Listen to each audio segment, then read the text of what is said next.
Saudara-saudari terkasih, apakah saudara sudah memulai hari ini dengan penuh sukacita dan punya niat untuk berbuat baik meskipun kecil? Semoga Tuhan memberkati niat baik saudara. Saya semakin menyadari bahwa semakin bertambah umur, saya semakin sedikit berbicara. Dan saya mengerti mengapa. Rupanya semakin mengerti banyak hal, semakin mengalami banyak hal, semakin sadar bahwa banyak hal bisa selesai bukan dengan dibicarakan, tetapi dengan dijalani, dengan disyukuri, dan juga dengan tekun dilaksanakan. Dan ternyata itu bagus. Makin tenang, makin silence. Banyak keuntungannya rupanya. Karena cinta juga bukan untuk dibicarakan, tetapi untuk dilaksanakan, untuk diwujudkan, untuk dibuktikan. Juga seringkali kedamaian itu lebih penting daripada benar salah. Maka mulai sadar bahwa tidak harus selalu meladeni orang yang mengajak berdebat. Karena kadang-kadang kedamaian batin lebih penting daripada benar salah. Maka kemudian memilih diam. Tetapi juga kemudian mengolahnya. Bukan dengan diam lalu mengganjal di hati. Bukan. Tetapi lebih tenang dan sadar bahwa banyak hal tidak selesai dengan dibicarakan, tetapi dilaksanakan. Dan dari Tuhan sendiri makin mengerti bahwa cinta itu akhirnya diwujudkan di dalam diam. Cinta dalam diam adalah puncak dari cinta itu sendiri.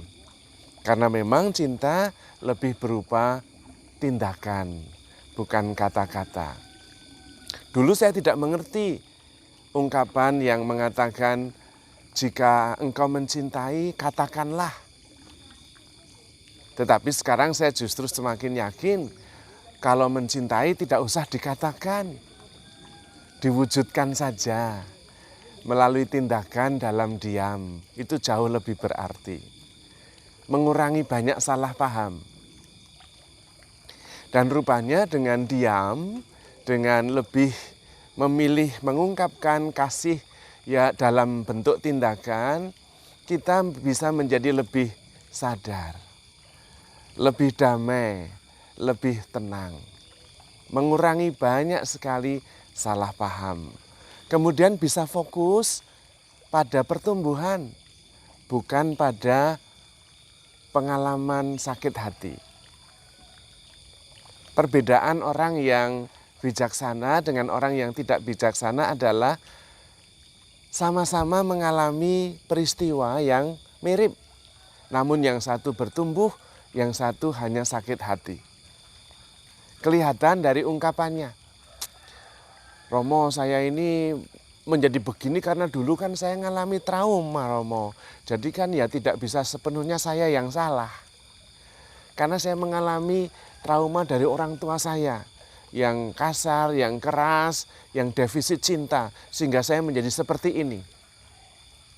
Itu salah satu tanda bahwa masa lalu dikenang sebagai sesuatu yang menyakitkan, yang membawa trauma tertentu, yang kemudian bisa menjadi alasan bagi saya untuk melakukan sesuatu yang tidak baik sekarang ini. Berbeda dengan orang yang bijaksana. Masa lalu juga mungkin mengalami hal yang sama. Orang tua defisit cinta, kasar, keras, tetapi kemudian belajar. Karena fokus pada pertumbuhan.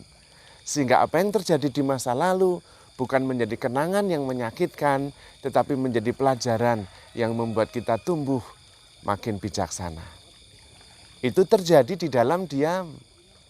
Karena ketika kita mengungkapkannya, yang muncul adalah rasionalisasi, pembenaran diri, sehingga kita tidak belajar apa-apa. Maka memang menjadi bertambah usia itu pasti. tetapi menjadi bijaksana adalah pilihan. Pilihan antara menjadikan pengalaman masa lalu sebagai pelajaran untuk bertumbuh atau sekedar kenangan yang bisa kita salahkan. Sehingga saya bisa lari dari tanggung jawab saat ini ketika saya tidak bertumbuh. Dan semuanya itu hanya bisa terjadi kita pelajari kalau kita di dalam diam. Di dalam diam itulah kemudian kita menimbang-nimbang dan pikiran tidak mencari alasan untuk membenarkan diri. Maka saya bersyukur bahwa pelan-pelan makin bertambahnya usia, saya bukannya makin cerewet, tetapi makin tenang, makin sedikit berbicara, makin lebih banyak mengerti dan kemudian melakukan. Sebetulnya teladannya adalah Tuhan Yesus sendiri. Menjelang akhir-akhir hidupnya, Tuhan makin sedikit berbicara.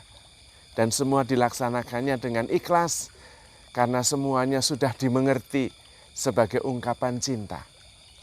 Yang paling tinggi, yaitu cinta dalam bentuk korban yang dilaksanakan di dalam keheningan. Saudara-saudari terkasih, sebetulnya kita itu dipanggil untuk menuju kebahagiaan. Dan kebahagiaan itu bisa kita wujudkan justru di dalam kasih yang diungkapkan, diwujudkan secara diam-diam, bukan dibicarakan.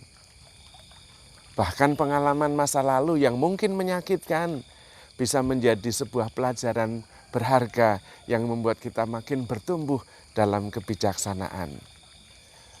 Contohnya ada Tuhan sendiri, maka itu seharusnya memberi kita motivasi untuk di dalam diam mengasihi Tuhan, mengasihi sesama, mengasihi diri sendiri. Makin lebih banyak tersenyum karena lebih banyak mengerti. Makin lebih banyak mencintai karena tahu bahwa kita mempunyai kemampuan dan pengalaman untuk bisa lebih mengasihi di dalam diam.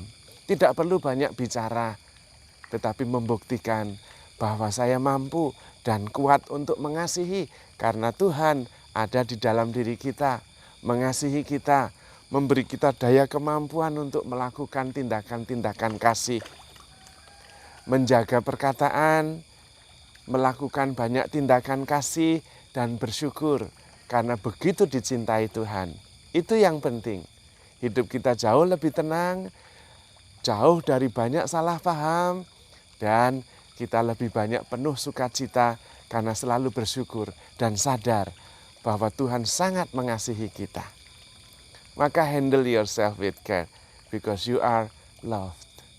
Tuhan memberkati.